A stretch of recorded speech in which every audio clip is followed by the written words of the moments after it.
What's up, guys? I think we'll start off with the fact that while this may be a reality TV show, it's also an athletic tournament. And I know, Chael, you spoke on this in the past, as one of the toughest ones in sports. With that said, do you have to come in here with the coaching mindset of like, hey, guys, ignore the cameras. We're here to win a competition? You want to go first? All right, so, yeah, you're there to win. And honestly, we were telling these kids yesterday, we're going through the picks, and you get excited about guys that you draft, essentially, but only one person wins this thing, right? So you just got to pick the right guy. It's not about picking every guy. You got to pick the right one because only one wins. But, you know, Chael and I were talking about this on our show, and he said, this is the hardest sporting tournament there is in the world. And I agree. And we're going to see who wins this thing. So, yes, it's a competition first. Yeah, and coaches get a lot of credit, like just the way that this thing is presented, where it turns into a competition between he and I don't ever have to compete. Like that's the furthest thing that this is, but it's presented that way. And I will tell you the truth, which is a coach cannot help an athlete a tremendous amount in 30 days, but a coach can hurt one. I've seen that happen. I've seen coaches grind their teams up before, take their motivation away, where all the guy wants to do is get out of the house and go home. And that is the part that you're talking about that does get missed a little bit. Like they show the physical side of this and they show the weight cut, but it's the torment. It's, you know, so many people will tell you, if you want to make it in life, you got to try, you got to show that you want it. But there's not a lot of barriers anywhere in life where you actually have to really sacrifice and show how important this is to you. And the Ultimate Fighter is very unique for that reason. So what's the balance here, right? Obviously, they have to go in and win fights, but they're also in a house away from their families. We've had guys up here, fiancés pregnant, newborns and stuff like that. How do you as coaches, kind of when they have those mental wobbles, keep them on track? What's a chance of a lifetime for these young men? And, you know, they have to almost put everything else in the box if you want to survive under these rules. And to Chael's point, I did that. Right? I think this is why Chael and I are going to be good in these roles because we've done it before. The first time I did this thing, everybody got hurt because we overtrained them. Now I understand how to balance training these guys for a short period of time. While we won the fights last time, we were having to forfeit moving forward into the tournament. But, yes, they are good. I know they say don't compartmentalize. They say don't stick things in a box and tuck it away. I am going to tell these guys that that's what they have to do because right now you have to live for the opportunity to move forward, win fights, and try to earn a contract. Or do so well that even if you don't win, the UFC goes, I remember that guy. I want to make sure that this dude's in our organization. Yeah, and you know, one of the tricks is finding the right team. And a lot of that isn't just who's got the most skills, but who wants to be with you. Like, there are some guys that are really going to hope that I pick them, but there's other guys here that admire and look up to Daniel. And I will just tell you, if I end up with some of the guys that were leaning towards Daniel and I start to lose them, I'm going to go grab Daniel. And I'm going to say, can you talk to this guy?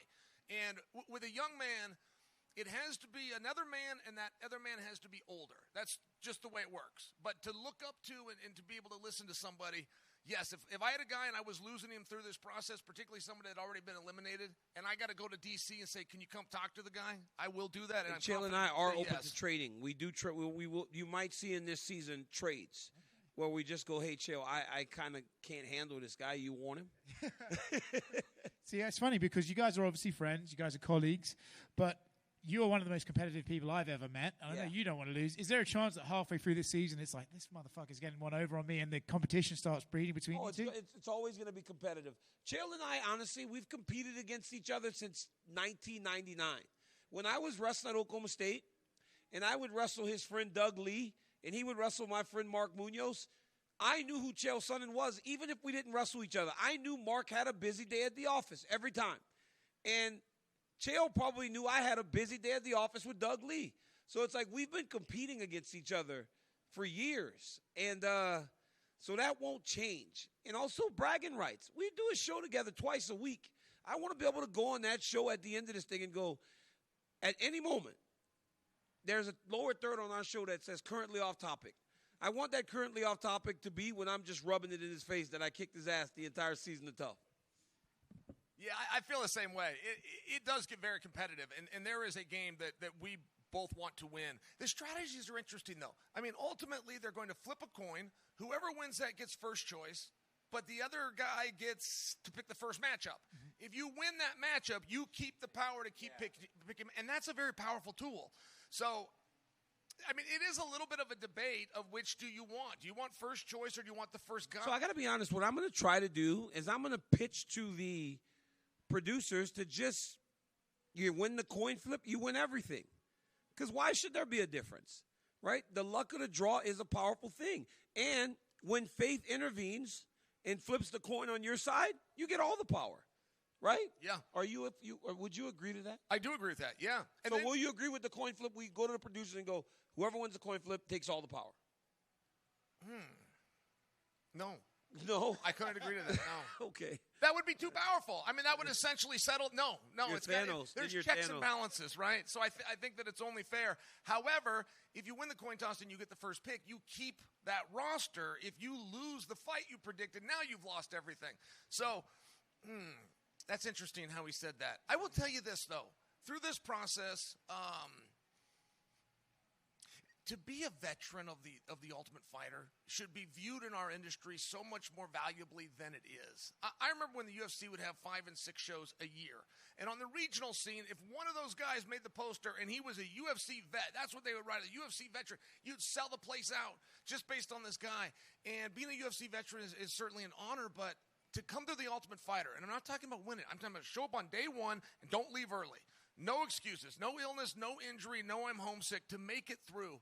It is such an honorable process, and you could have the right two guys. The Bonner versus Forrest fight could be the very first one because the coaches don't fully know who they're putting together, and I just think that's interesting. The first time I came through, one last story, but Kelvin Gastelum was the last pick, and the guy that Dana himself thought was going to win this whole thing is who Kelvin had to fight to get into the house.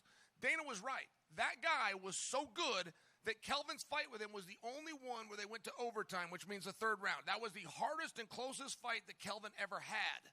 That guy never got into the UFC. He got looked at from that moment forward as the guy that wasn't good enough to get in the house, instead of as the guy that pushed the champion further than anyone else. So, I mean, it's a very dangerous game. And in that regard, Daniel and I don't take it playfully. We will try to help these guys. Last one from me. You know, you in the spirit of competition, you guys both fought at 205, Prime versus Prime. Which one of you would win the fight? Okay, so here's the deal. We aren't fighting. I told this to Dana yesterday. I go, I don't want to fight anybody. Because he was making fun of us. He goes, did the GFL call you guys? I was like, they didn't even call me because they know I don't want to fight. And Chael probably turned them down. So like, we're good. But I just have no desire to fight anyone. Chael and I did come up with an idea, though. And I don't know if you guys would be into this, Chael. Like, is it the right time that we pitch this thing? Tell him.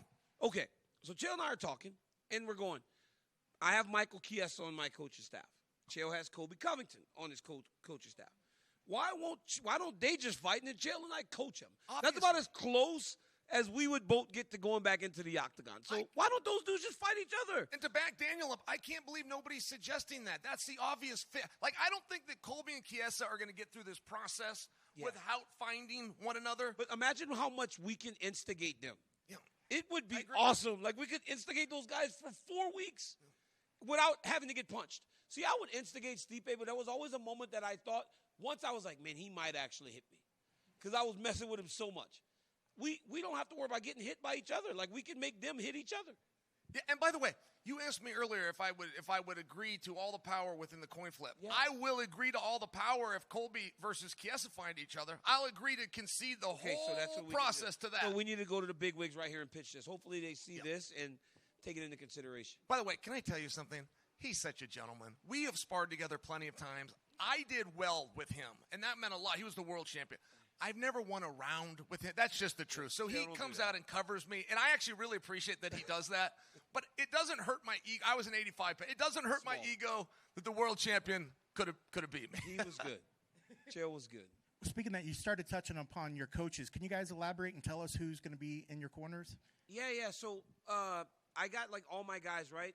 I would have had Javier Mendez, but this dude's in, like, Abu Dhabi, right? He kind of lives there at times. He's with Khabib and them working. So Bob Cook, who's been, like, my right-hand man my entire career.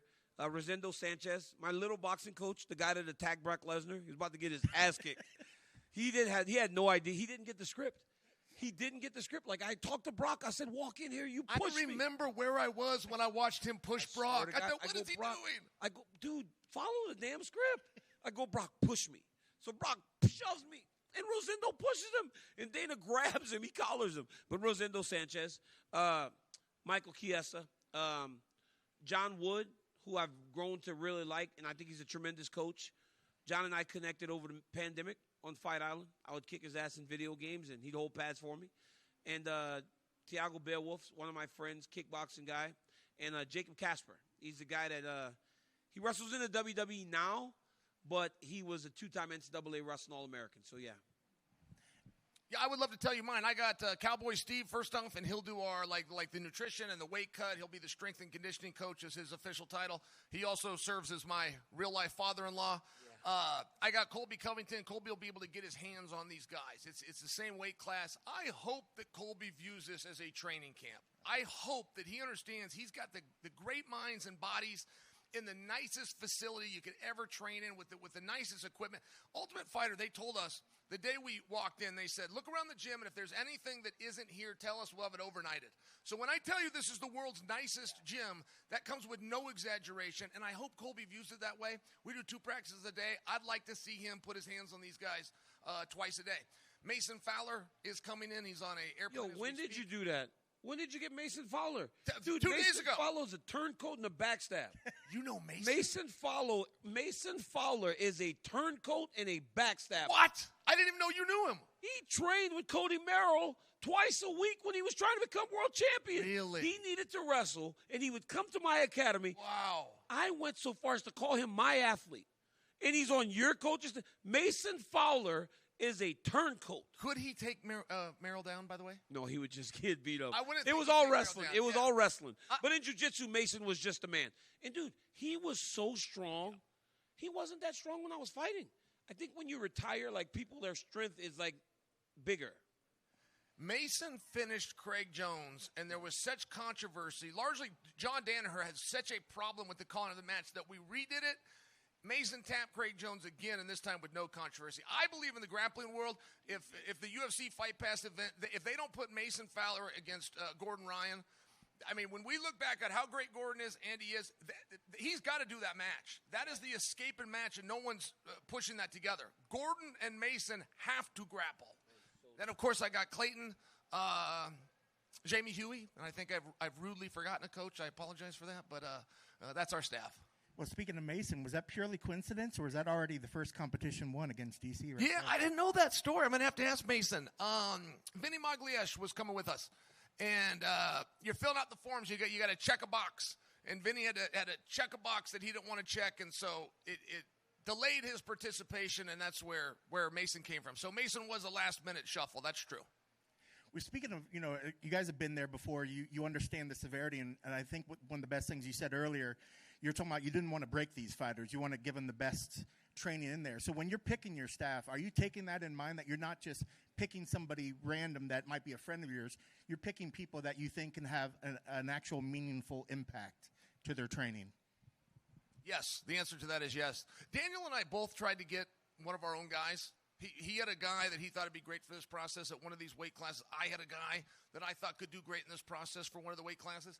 We thought we had power. And we did. And I swear to God, that was part of the reason we did it. Neither one of us did our guy. We did it because we thought we'd each have a guy. And then come to find out, he was going to pick my guy first. Yep. So then we show up. Our guys aren't here. I walk in and I'm like, where's my dude? And then Noah is the producer. Noah. He has no explanation. Well, we got to pass it through these things. I'm like, what? No, what the fuck? The guy, they told us we had a guy. Yeah. And then we show up. Our guys aren't here. Yeah. Oh, Noah's slick, by the way. He's a slickster, man. You can't trust him. He's got his hand in your – hey, he's talking to you here, and he's got his hand in your pocket. Daniel and I were trying to come up on a car. Like, traditionally speaking, Dana would get the winners of the show car. Where's our car? And Noah let us know, but the difference was those coaches fight. You guys don't fight. Yeah. He got us on the house. On the house, we're out here, all because he was a better negotiator. I was not ready for him to say that. I swear I walked away like he robbed me. Yeah. Noah, I shook his hand. And Unbelievable. Bro, I thought I was getting a car at least. Yeah. I'm here now. I don't have a car. I don't have the money. Noah got me. Pulled out a sword and just chopped us up. Noah, can you please get the? Can you? The winner of the Ultimate Fighter is Noah. Noah, could you please come here and help? Like, I dropped my name. I want people to see who you are, so they know to go in the opposite direction when you come walking. And you mentioned earlier, and you guys are friends. You got it, Noah. And here's this guy right here. That's Noah right there. That's Noah. Watch him. When you see him, hide your wallet, man. Because this dude ain't giving you a car or your paycheck. No, the company owes him. The company needs to. This guy's already saved them about $300,000. He saved them a ton of money. Well, thank you for doing this like that, man. I like your very rarely sharp. do I get someone like you like me. You did me, and I still quite enjoy you. You're very handsome. You got nice hair, and he dresses nice. See that? This guy, sure, a good-looking guy can rob you. I'm trying to keep up with you. Yeah, smooth. Noah was very smooth. Thank you, Noah. Go ahead. Again, you guys are friends, but you're also competitors. But one of the things that you guys mentioned earlier, you said, if I can't get to this guy, and I know that, say he's a DC guy, I'll take him over to DC. And I'm sure you would do it likewise. Would you guys ever thought that would you have ever thought of that the first time or when you were there before? Or is it because of the strong relationship that you guys have, but also wanting to make the best effort for these fighters? Yeah. Would you think you had ever done that before? Well, I think you're different in retirement also, right? Because as an athlete, you think that the answers you have are going to work. You can't step outside yourself to go, maybe Chael will connect better with this guy. As a retired guy and a guy that coaches full-time, maybe he will have a better connection. I'm not opposed to doing that. With that being said, the guy needs to be big enough to go, hey, coach, I think I would do better there.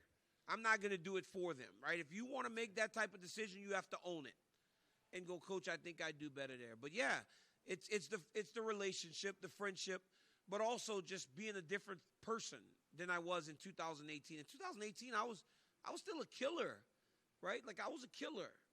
I'm not that anymore. Yeah. Is it hard not to get vested into these fighters when you spend this much time and effort, or is it just human nature to get vested and involved with these fighters? I've never gone through a process. I had high school, and we had school spirit. I was on a college wrestling team, and we had spirit and do a reunion every couple of years. I've never been part of something where the bonding is as strong as this. And largely just because you will see them at their worst. I could only imagine. You win a fight, you can't call and tell your mom. You lose a fight, you don't get a call and get consoled by your mom. I mean, that is a very difficult thing. And so as these guys go through this, they keep their game face on, but they're hurting inside. These guys, they're having so much fun today, and they're going to go to the house, and we're going to pick teams and start training.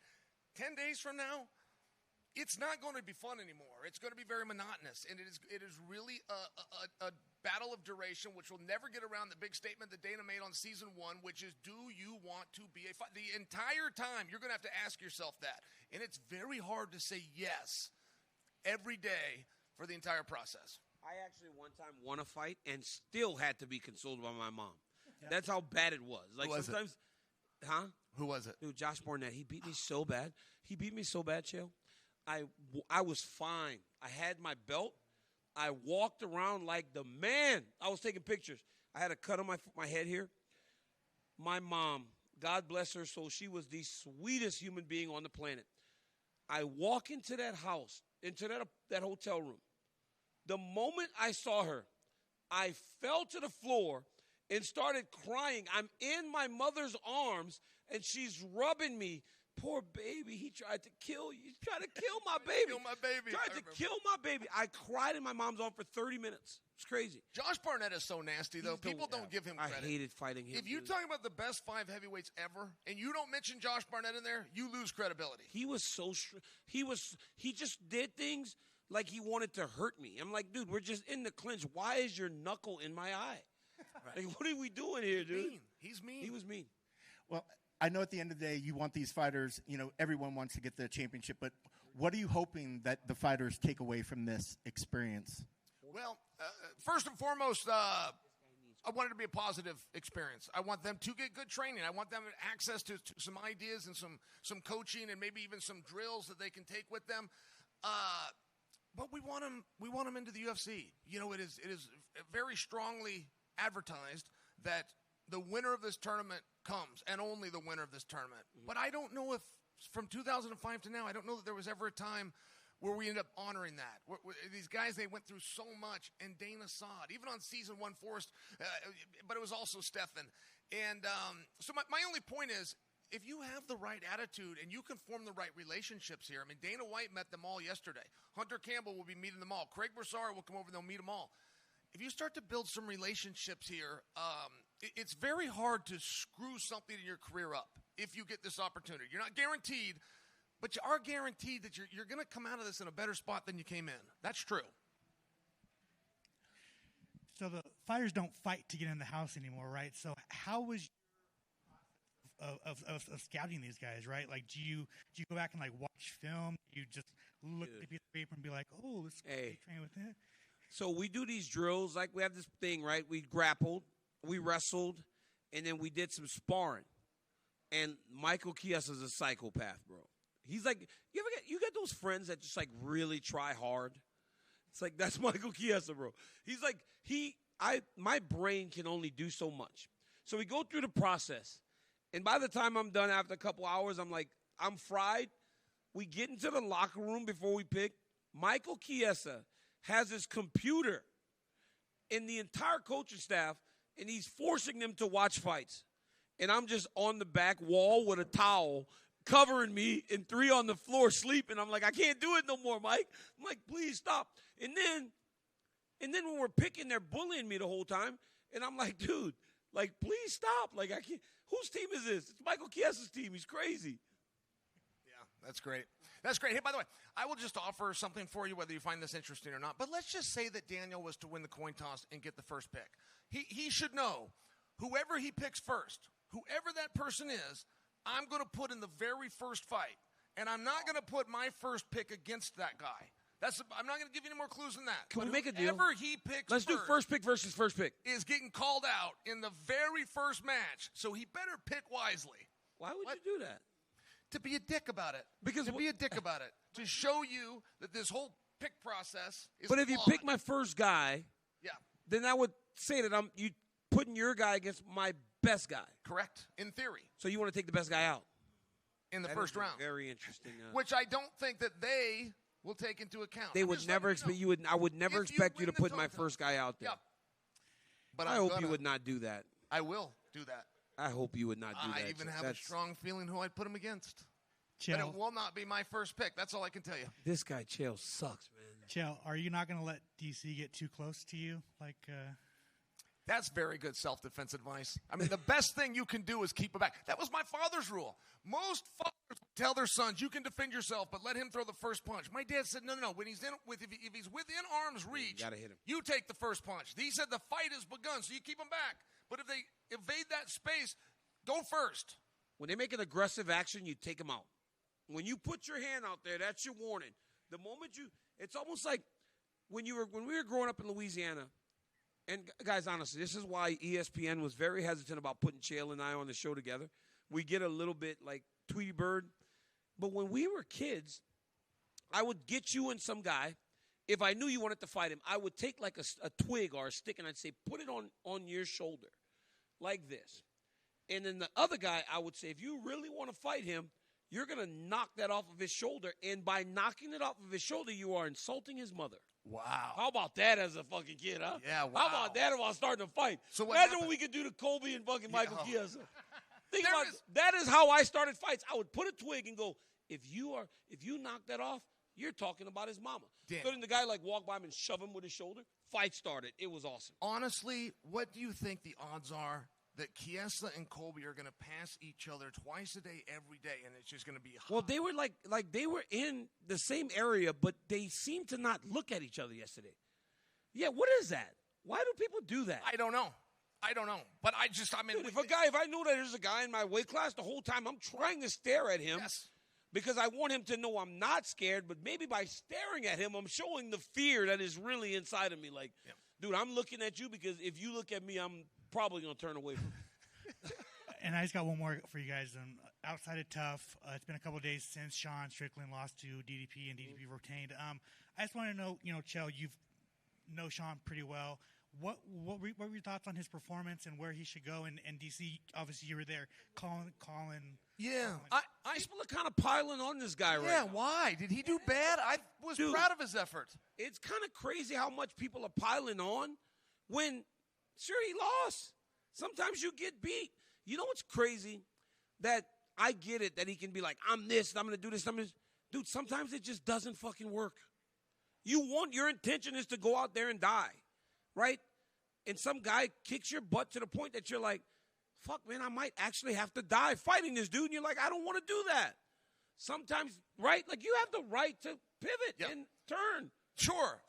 Having your nose broke it hurts really bad. Like breaking a finger and breaking your nose, two small things. But I will just tell you, like the pain is really immense. And to watch Sean reset it and stay in that fight, the math was already against him when his nose broke. He was not going to win that fight. He did not have the power. He wasn't going to find the guy. The math was against him. So he can stay out there for another 12 minutes taking an ass whipping because it was honorable, or he could quit. He chose to stay in there and take an ass whipping. Yeah, he did. So where these people keep saying that Sean didn't put out an effort, Daniel, it's not what I saw. It was a fair adjudication. It turns out DDP is better than any of us knew that he was. Turns out he's better under this game of the unified rules than Sean is. You walk away. That's how it works. You shake hands, you walk away. I'll say this too, right? Because one time Luke Rockhold, he was on that podcast. He does the Jackson podcast, and he's saying shit about me. And that's my boy. I love that guy to death. But Luke, and I told Luke, I swear to God, I told Luke, I go, Luke, don't fight Mike Perry in bare knuckle fighting. I go, he's fucking crazy, dude. He's going to hurt you. Oh, he's too small. He gets punched in the face. His teeth go back, and he quit. Like, Luke made the right choice. Like, he stopped. Okay, my teeth are broken. I don't want to fight anymore. Sean Strickland, if he said, my nose is broken, this dude's better, I don't want to fight anymore, would you have treated him any better? He had no choice, guys. Lay off of it. The dude got beat. Don't make it. He didn't want to get beat. I feel like people are equating his trash talk to Chael's trash talk, right? And it just... Chael, did you feel like that? Like you feel when you lost after talking trash? Did people pile on you, or did you just not care? Not like they are Sean. No, it's the weirdest thing, bro. I was pretty good at blowing it off, but I have been very surprised because it's just not what I saw. I saw a really hard fight with two really good guys. One of them was better at it. We pack up and go home. I felt like that. I didn't feel cheated as a fan at all. I thought it was a good fight. Dricus du Plessis is really good. Why is he so good? He's good at what? I still can't understand it. He's everything. He's good at everything, actually. He can wrestle. He can punch. He can kick. But what does he say about himself? Does he say he's a striker, or does he say he's a wrestler? Dricus thinks that his technical skills are as good as anyone, even Pereira. Kickboxing. Wow. He, in his mind, and that's why he's so good. Because he thinks that what he does is the way things are supposed to be done. He's the man. Can he stop Chimaev from taking him down? Man, I can't really. For 25 straight minutes. I don't know, man. Hey, Dean Thomas had a great. That was one thing Dean Thomas was good about when he said it's hard to sprint like that for 25 minutes. So if Dricus can last through the first couple rounds, I think he becomes a real problem for Chimaev. Yeah. Hello, guys. Just a short and stupid question from me. According to your show, one of you is good guy and another one is bad guy. Does it mean that in this tough season we'll see a good team and a bad team? They're the good guys' teams. When I get a guy and I invite him over, I recruit him, come to the dark side. Yeah. Yeah. The kids I got along with best in school are the ones I met right outside of the principal's office. And if push comes to shove, I don't think Daniel's willing to cheat to win. I don't think he knows how to cheat to win. I do, and I will, and that's just the truth. Yeah, Chael. I mean, I love how you look at me through these rose-colored glasses because, I mean, there's a very public instance in which I cheated. Misunderstanding. It was really. Come on. But honestly, I just think that we're kind of both. They put the towel there. You're naked. You want to make sure, everybody that don't drop the towel. So you it really was. I was just trying to stay up because they already had showed my ass the first time I missed weights. I'm like, let's not do that again. We always make fun of this, right? Good guy, bad guy. Best show, number one rated show on ESPN. True. It's kind of bad guy and just a slightly less bad guy. That's kind of what we like to call it because I will kind of I'll cheat a little bit if I have to. I will not say that when we flip that coin, it will not have a weight on one side or a magnet. Do you feel confidently that Chiesa could beat Colby? I don't know. And that's what makes it interesting. All right. That's why I'm interested. All right? Guys, thank you so much. I hope you guys watch this season of The Ultimate Fighter.